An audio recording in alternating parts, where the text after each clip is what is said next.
Hello, and welcome to Autistically, Unapologetic, the unfiltered and unmasked podcast about everything autism. Here's your host, Devin Morrissey. Hi, and welcome to Autistically Unapologetic with me, Devin Morrissey. I would like to officially welcome you all to episode 19, where today I will be talking about autism and social media. Now, since the mid-1990s, when the first social media sites launched, no one had any idea of the monumental popularity that social media would gain. Today, social media plays a huge role in getting the word about autism out, especially from autistic content creators like my next guest.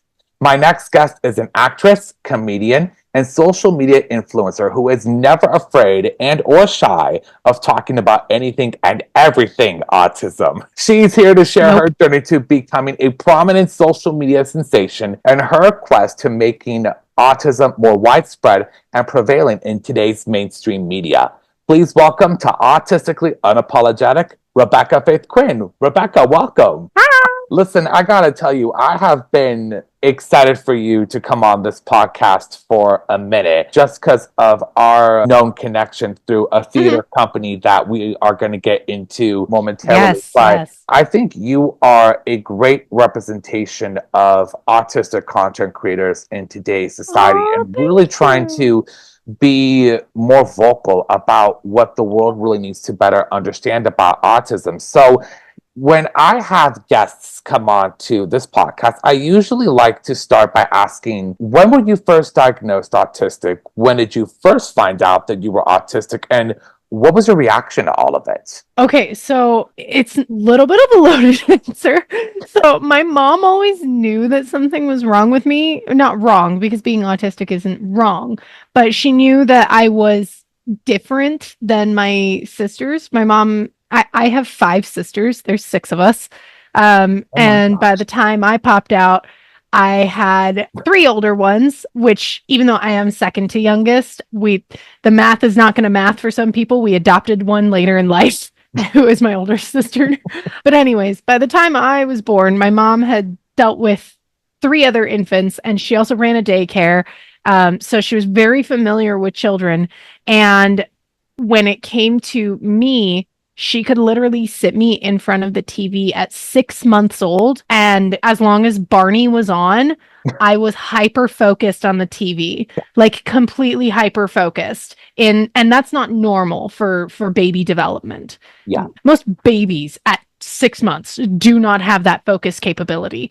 It's not uncommon in autistic children, however, but this was 1994, where the term Asperger's had literally only just been put into the DSM, which is what we now know as level 1 autism.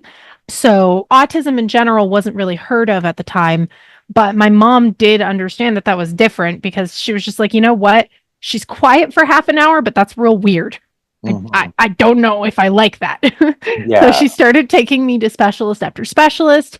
And by the time I was 5 years old, I was diagnosed with ADHD, but that still never fully fit, because like it explained some of my weirdness, because I do have ADHD, but it didn't explain everything. And I am honestly like 99% sure that the doctor who diagnosed me with ADHD also knew that I met the diagnostic criteria for autism, specifically because the way I was diagnosed with ADHD, they actually did scan my my brainwaves or something like that. Listen, I was 5 years old. I didn't know the technical terms for the machines that they were using. I just know that they put me in a funny hat, and I saw the lines squiggle when I did things, but they put me in the hat, and that was like filled with wires. And they were like, so we need you to sit still for as long as possible. And I was a 5-year-old just going, dude, I'm fucking 5. Exactly. How are you going to stand still at 5 years old? Yeah. But, studies showed that autistic people very often do have different brainwaves, like our brain, because, autism is a neurodevelopmental disability. It affects the brain on every level. And so for me personally, like looking back on that, I'm like, you totally knew I was autistic. Why the fuck didn't you diagnose me? Yeah. I'm 99% sure it is because I was a girl and autism was still so heavily stigmatized. But like I said, so my ADHD diagnosis did not cover all of my weirdness. And I was constantly facing social isolation when I was in elementary school and middle school, to the point where my mom actually tried to hold me back multiple times because Really? she could tell that I was developmentally not where the other kids were. But unfortunately, because I fit the criteria for hyperlexia, which is also very common in autistic people, which means that I was already reading at a college grade reading level at third grade. Like in third grade, I am very serious. In third grade, I was reading things like Jurassic Park, which is, the novel, like the Michael Crichton novel, which most people will tell you is not an easy read even as an adult. And then like in sixth grade, I was reading things like a Gone with the Wind and stuff like that. And it was, because I had high test scores, they were just like, no, she's too smart to leave her behind. Let's just it'll sort itself out. She'll just, if they bully her enough, she'll be normal. Didn't work. And so when I was 14, that was when it was very apparent that the social and school difficulties that I was having were not going away. They were just not.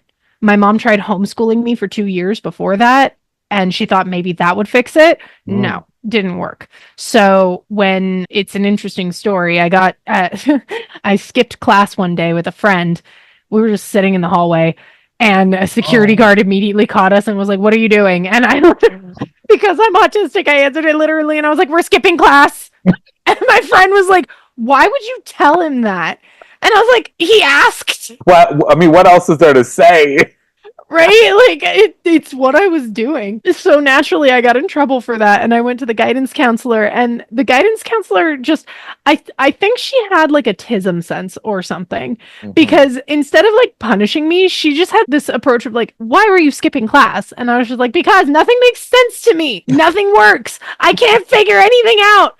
And so she was just like, "All right, we're gonna talk about this for the next year and a half." And so over the next year, I was going again from specialist to specialist, just like when I was 5. And because the way that it works in my county for getting an autism diagnosis is they take you to as many specialists as possible to rule out everything else before autism.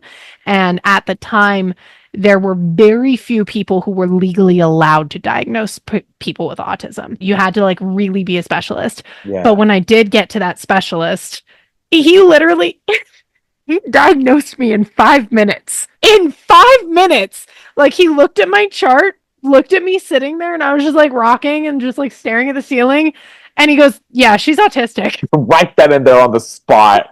Yeah, he was like, "I'm really shocked that it was missed because she's very obviously autistic." That's incredible. My goodness gracious. So you had the whole journey just growing up autistic right there. I love the fact, though, that you just knew right away that something was up, because it took me years to figure out what was going on. Even though I was diagnosed at such a young age, my parents wanted me to try to fit me in regular school to a point where, yes, I did get held back. So honestly, there is no shame for parents who hold back their autistic children. Or at least in my book, there shouldn't be shame. Yeah. Because if it benefits their child be held back, do it. Because again, autism literally is neurodevelopmental delays. That's one of the core aspects of autism. So we do develop, our brains do develop at a different pace than our non-autistic peers. And if that means that your child is not emotionally ready for the next grade, hold them back. It doesn't make your child a failure. It just means you're setting them up for the best success possible. Exactly. And I'll be honest with you, I didn't understand at the time, but now looking back, I'm like, thank God I was held back, to be honest, because it helped me be successful in the long run. So social media has really exploded with different platforms over the last 2 decades. And now more than ever, autistic content creators are becoming more prevalent now than ever. Tell me a little bit about what got you started into becoming an influencer. Accidents. Actually, no. In actuality, it was spite. So It was a lot of things. I never intended to set out to I never intended to be an influencer. I never cared really about social media. Oh, I was wow. never really a social media person. Like looking back on because I have a private Instagram account, which was my original Instagram account that I lost the password for, but that I eventually got back. And I was like, you know what? I'm gonna keep that as my private one, and that's just for friends and family and stuff like that, which I rarely post on there anyways. But still. So I never really set out to be an influencer. And that's really apparent in the things that I used to post on Instagram. It was just like, a random breakfast picture, just a random selfie that I thought looked nice. I was just a person existing online. But I was in theater school. I was getting my BFA, my Bachelor's of Fine Arts in acting. And in my last couple of semesters, I started working on a script for a short film called A Simple Date, ASD, which was all about, it was all about an autistic girl going on a date. And it was something I was extremely passionate about making and producing. And by the time I graduated college, I was set. I had a director. I was like, you know what? Let's do this. We're going to direct this. We're going to produce this ourselves. We're going to do what we have to do. And then the pandemic hit. Oh my God. And it ruined everything for everyone. So we were delayed in the time that we were going to start the shooting process. And during that time, I saw a stream of Twitter responses, because that was back when I was on Twitter. And I'm going to still call it Twitter, because if Elon can dead name his daughter, I'm going to dead name his website. Hey. Anyways, I saw this string of Twitter threads of people sharing TikToks of autistic women, accusing them of faking their autism, even though they were talking and sharing actual autistic experiences that match up with autism. And so I got really, really pissed off about that. And here's the thing. This is notable. I used to make fun of people who had TikTok before the pandemic. I was very anti-TikTok. It makes me laugh literally every year it comes up on my Facebook timeline. But I literally shared this one post that was like, I may have done a lot of cringy things in my lifetime, but never have I ever made a TikTok. It gets funnier every year, honestly. Especially with the amount of followers that just begin to follow you. Yeah. Who would have thought? Who would have thought? And so because I saw all those Twitter responses, I got on TikTok and I made my first video. And it was a video called Things Autistic Girls Are Sick of Hearing. And it was just me reenacting like all of these things and my responses to it, because I was so fed up. Because all of the things that they were saying were things that I've been hearing ever since I got my diagnosis at 15. Like people constantly telling me, you don't look autistic. And I'm like, I'm sorry. I left it in my other pants. Let me get it for you. Like, I don't know what you want me to do with that. And like people going, oh, I understand your autism because my father's brother's cousin's former roommate is autistic. And I'm like, I don't care. Yeah. Like it's just so much of that. And then that video wound up getting like 3,000 views, which that doesn't sound like a lot in comparison to the views I get now, but I had no followers at the time.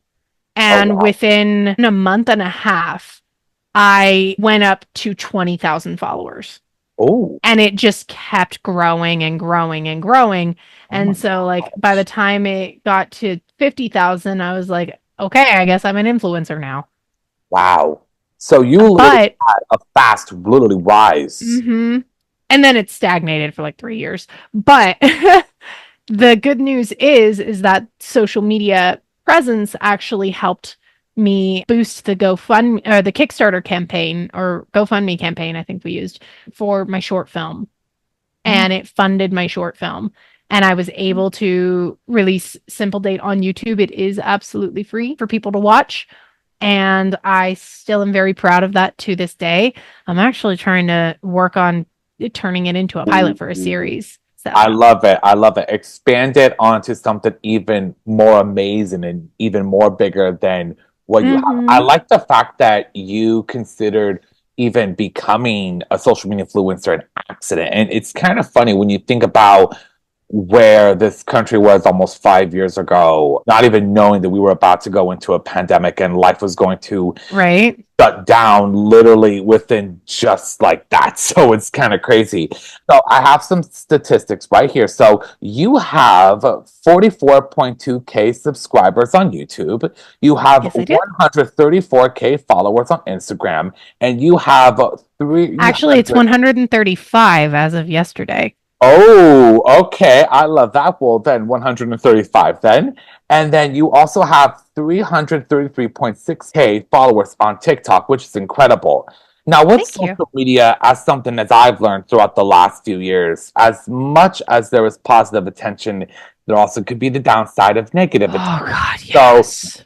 how do you stay above the downs of being well recognizable while staying true to yourself and, honestly, in my opinion, making a positive impact? That is a very hard question to answer because the negative attention frequently gets to me. Mm, Frequently. I know a lot of people will say things like, "Oh, well, don't read the comments, don't respond." yeah. I'm getting better about not responding, but I think there's always probably going to be a part of me that reads the comments just because I think that there is value in listening to different people, different opinions. I never want to echo chamber myself, and I try my hardest to listen to people who are discussing things in good faith, and they do that in my comment section. And sometimes people correct me when I'm wrong, and I'm a person who likes to be corrected when they're wrong because acknowledging you're wrong to something is the first step to being kind of right about something. And that's just the way that I live my life. So, but that also leaves me open to seeing all of the negative comments that I get. And I get a lot of them. And it really, really gets to me. Like a year and a half ago, I even wound up doing this thing where I started putting away $1 of my money, my own money. That's very important to the story. I started putting away $1 of my own money into a savings account so that I could spend it on a trip to Disney World because Disneyland Oh, parks are one of my special interests. yes. I'm obsessed. I know every single bit of history there is to know about the parks Hmm. because they are.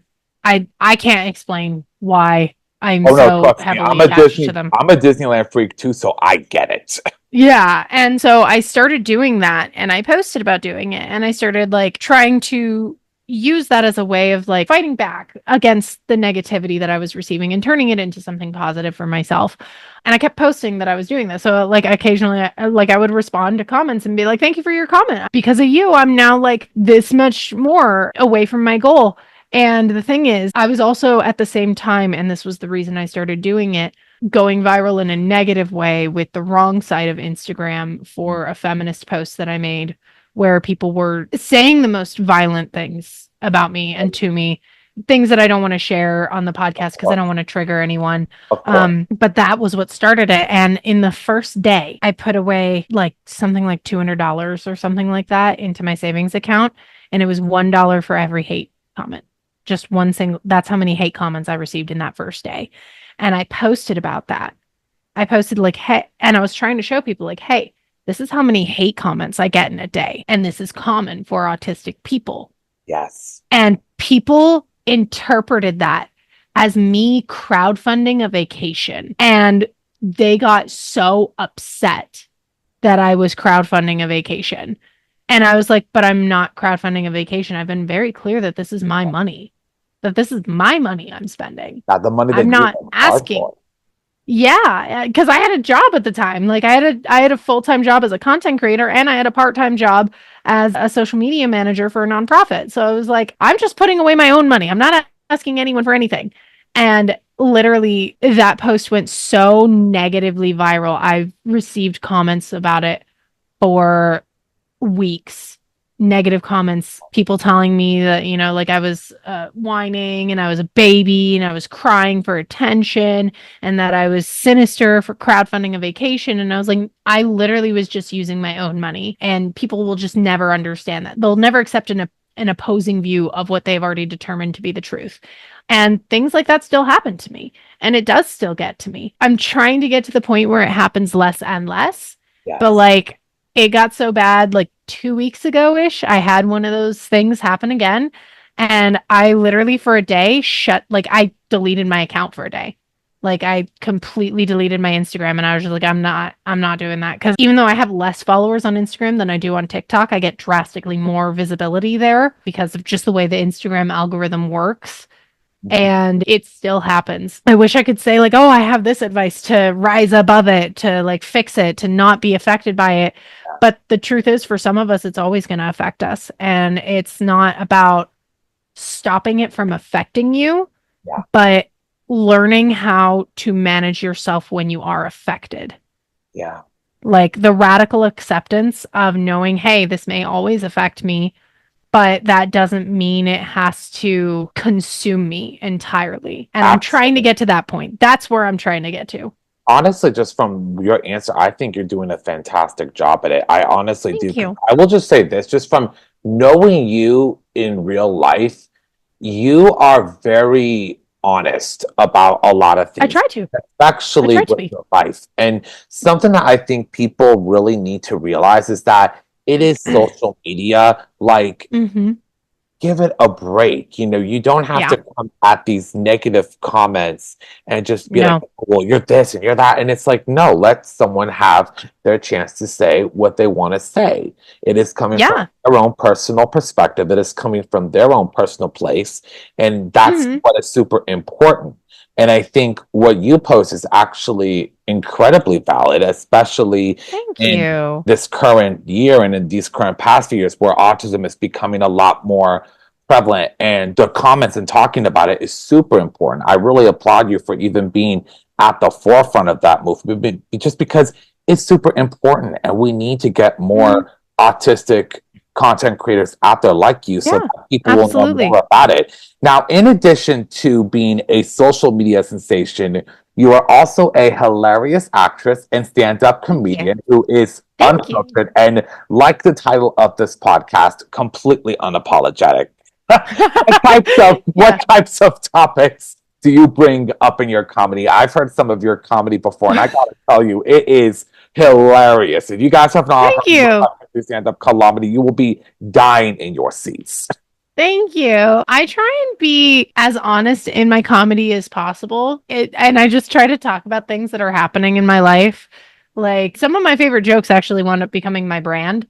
Like the one where I call myself an autistic bimbo. Oh my God. That just wound up being my social media brand now. So like I even sell shirts with some of my jokes on them and people actually buy them. I'm shocked that other people identify with it, but I'm like, you know what? Let's do this. Let's do this movement. Autistic bimbos unite. It's gonna sound awful. I just do a lot of really stupid things in my life, and like I'm in a constant competition with myself to fuck up my life as much as possible, and I'm always both winning and losing. But that just winds up fueling my stand up. Like at one point, I hired a trainer for my dog because she was going to be a service dog, but she does not meet the emotional capabilities in order to be a service dog. So therefore she was fired, and she is now just living here rent free like a leech, not contributing to anything. But I hired a trainer for her when she was going to be my service dog. The trainer was telling me how to train her. And he goes, so what you're supposed to do is give her a command. And then when she does it, you say, good, and repeat the name of the command. And then you reward her with a treat. And then he looks at me and he said, give her a command. And so I did what he said, and I did it the way he said. And he goes, good job, command. And then he gives me a fist bump. And I was like, oh my God, this man is not training my dog. He is training me like he is training my dog, which means I'm not smarter than my dog, but she's a puppy. She's gonna get smarter. I'm already an adult. What happens when she gets smarter than me? Oh my goodness, that's brilliant. Luckily, my dog is just as smart as I am, which is not very, but at least she won't be smarter than me. Oh my goodness, that is that's awesome. I gotta say, I was there the night you were talking about the autistic bimbo comment, and it was so unbelievably hilarious. We both belong to a theater group. Like I said at the beginning of this podcast, we're gonna get to in a few questions. And it was funny because she was talking about, you know, being an autistic bimbo. And then she says that her mom is in the audience. And I kid you not, I was laughing my butt off because I'm just like, that takes balls to Oh sit no, down that in wasn't front even of about your the mom. bimbo. That wasn't even about the bimbo joke. That was about the joke where I mentioned that, because that joke, this is gonna be bad. This is bad. So many people know, I'm not ashamed of it, but many people know I do make spicy content on OnlyFans. So I make jokes about that in my stand-up. And my joke said, for those wondering, yes, my parents know what I do for a living. My mom says it makes me a whore, and my dad says it makes me just like my mother. And she was in the audience that night. She had no Oh, idea that joke was coming, but she thought it was hilarious. hey, if mom approves, then that's honestly all that matters. That's all that matters. I could never say anything about doing that in front of my own parents. They would literally just own me for life. Just saying. Which, by the way, mom and dad, I do not do any of that. Just saying. Wink. I'm kidding. You are just one of many autistic actors and comedians that are beginning to Mhm. take over the entertainment industry. Now, it's obvious that, and it's been evident for years, that autistic roles have been primarily played by non-autistic actors. And now we think we Yes. see a turning of the page in terms of autistic workers getting hired, working, and most of all, getting Yeah. paid.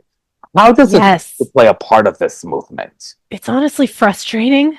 Really frustrating a lot of times because there are just so many people who push back on the movement for the sole reason of they like the actors who are playing them. And I'm like, okay, just because an actor is going to sound a little counterintuitive, but just hear me out, viewers. So the act of taking a role that was supposed to be for a disabled performer, the act of taking that role, which thus excludes the disabled performer, it is in and of itself ableist. The act of putting on a disability to play pretend or for any reason like that is in and of itself ableist. That is just a fact. However, that doesn't mean that when I criticize these things, I'm saying that these actors are a bad person. Mm-hmm. We all are ableist in some way, either internalized ableism from those of us who do experience ableism and internalize it, or we are outwardly ableist. Absolutely. That is not synonymous with bad person. That is synonymous with blind spots that we need to work on, because being a human and being a good human, which I think that most people inherently try to be, that's just the way I have to exist in this world. I have to believe that most humans want to be good. And if you want to be good, you have to constantly strive to be better. It is a lifelong journey that we will always be on. So when people tell you that something is directly harming them, it's not your place to just say, well, I don't care because I like it. And it's just, that's one of the most frustrating aspects of it. People also assume that that means that I automatically dislike the films that are being played.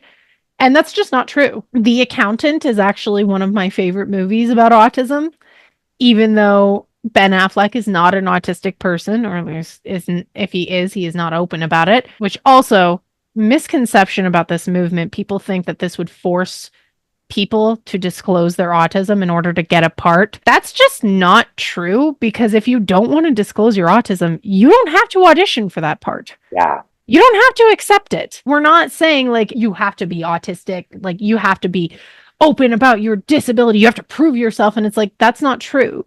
There are just plenty of actors who are already open about their autism for you to consider instead of somebody who does not want to be open about it. But anyways, like The Accountant is one of my favorite movies about autism of all time. It's still an ableist performance, but it is a good performance. Two things can be true at once, and people, I find it very interesting that autistic people struggle with black and white thinking so much, and non-autistic people act like they don't, but they struggle with black and white thinking almost as much as we do. Yeah, that's something that I could not agree more about, just because I don't think that people fully realize that we all can struggle with black and white thinking. Yeah.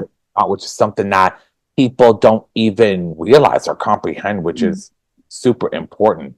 And honestly, I really appreciate your perspective on the fact that being a part of this movement can be frustrating because obviously there's a lot of opinions out there. And unfortunately, opinions could obviously translate to something like, oh, I don't like this movie, when in reality, that's not it at all. So I really appreciate that input because I think that it's incredibly important to really listen to more autistic stories coming from autistic people. Yeah. And on top of that, I don't think enough people understand you're allowed to like things that are problematic. Yes. You are allowed to like them. No one can stop you from liking them, and you can't stop yourself. The question is, are you willing to acknowledge those problems, the things that they contribute to, in order to ask filmmakers to do better? I have plenty of problematic things that I like. Yes. That were made in the past. And I'm willing to acknowledge that those things are problematic, and I still like them. There are plenty of comedies from like the 80s that I find absolutely hilarious, but I am willing to acknowledge those problematic aspects, and I'm willing to say like, hey, let the 80s stay in the 80s. Let the past stay in the past. Do better tomorrow. Exactly. Let the past in the past and do better in the future, which I think is really important. But currently moving back into the present, I would love to talk about this performance opportunity that both of us are currently a part of. In case of those of you that are living under a rock, Epic Players is a neurodiverse theater performing arts company in New York City that just opened a branch here in Los Angeles. Rebecca and I are both inaugural members of its LA branch, and we debuted in June with a cabaret showcase in Hollywood. We just wrapped up another showcase, this time 90s themed, this past Tuesday. Yes. We are heading into a new year full of new cabaret showcases and a possible theater production in 2025.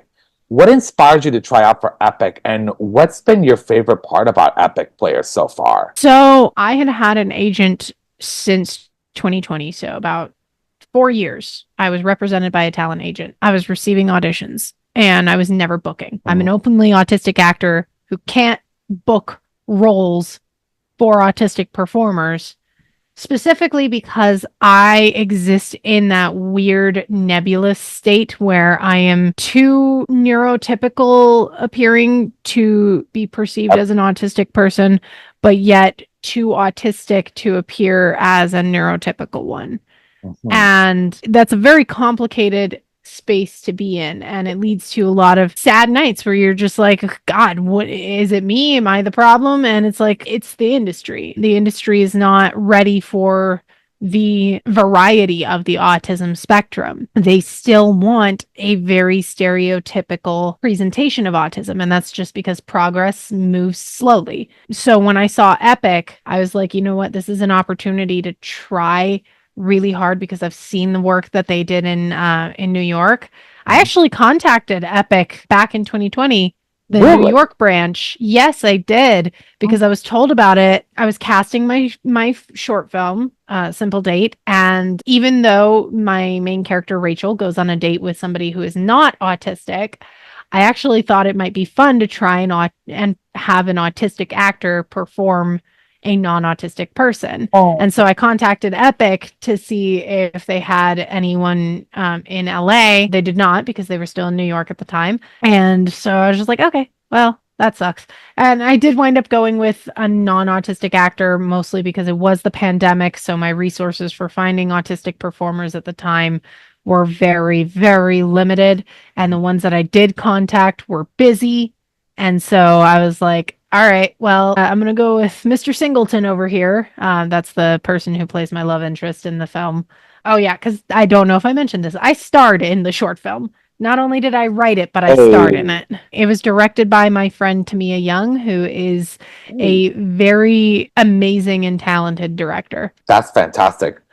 You know, it's interesting. I did not hear about Epic at all until... Really? The fundraiser about a year ago. I had went with a mutual friend with a friend who had a friend that was in the New York branch. And I thought, oh, this is kind of a cool, theater group. It's really cool. Yeah. Somehow my contact information got over to Epic Players, and I get an email from them I think a week later, like, we like you to come in and audition. And I'm just like, are you sure you're talking to the right person? I haven't performed in almost a decade since college. Okay, let me just say for Devin's listeners, if you have not heard Devin sing, you are missing out. That's so This sweet. man is a Thank very you. talented singer, as was extremely evident in our 90s cabaret that we just had.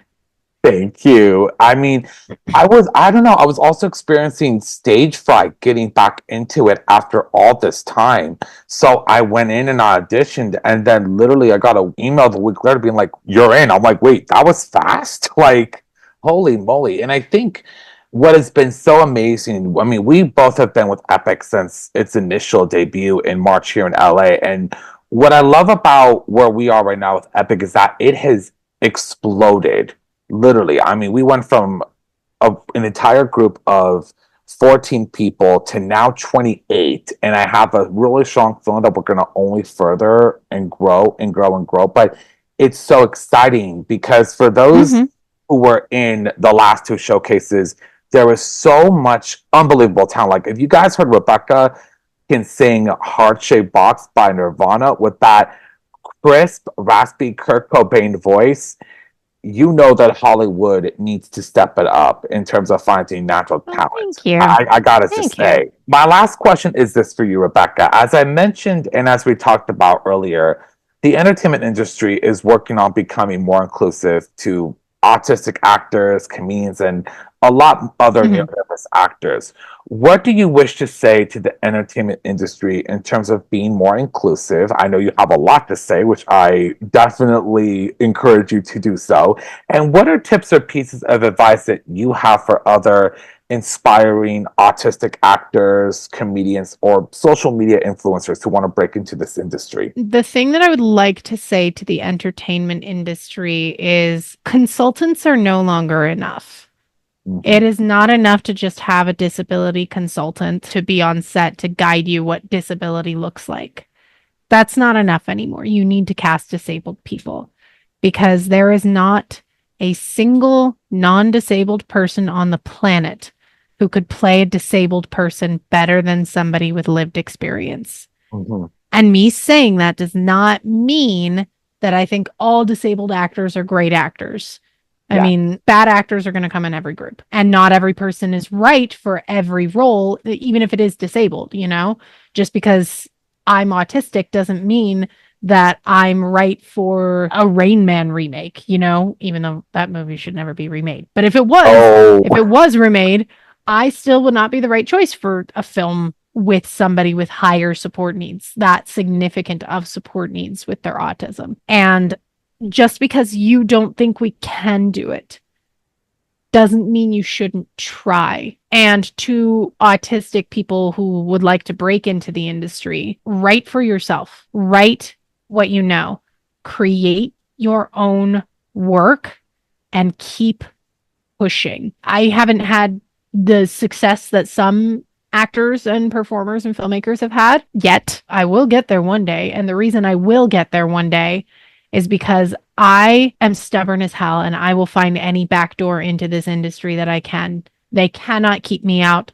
And if you are a disabled performer who wants to be a disabled performer and wants to find that success, they can't keep you out either. You yep. just gotta find a way and find a coalition with other disabled performers who can support you during that time. Because if we build a community of filmmakers, it will grow Yes. and there will be no way they can stop us. That's right. Wise words from Rebecca, you guys. I can't say it enough. You are so unapologetic and you are so incredibly intelligent of knowing Thank your you. way in an industry that has had its doors literally shut Mm-hmm. neurodiversity spaces for so long.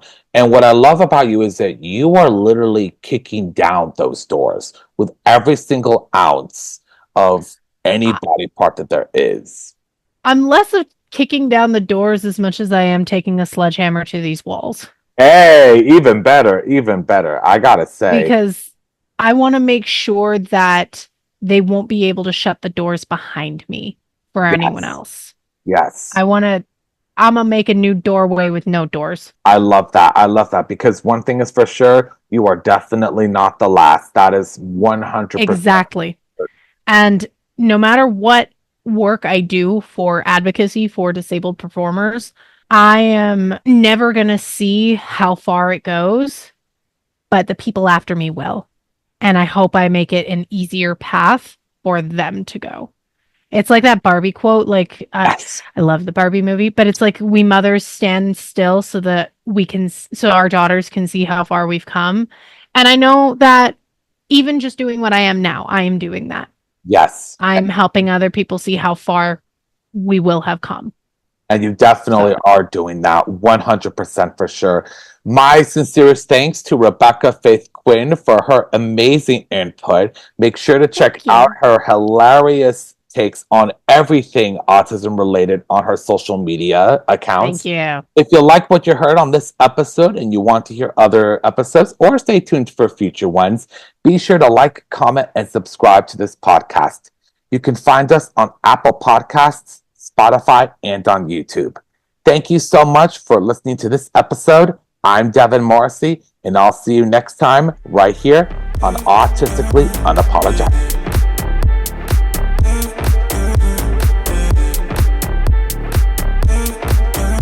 Thanks for listening to this episode of Autistically Unapologetic with Devin Morrissey. If you like what you hear and you want to see more, don't forget to rate and subscribe to stay tuned for future episodes. Again, thanks for listening.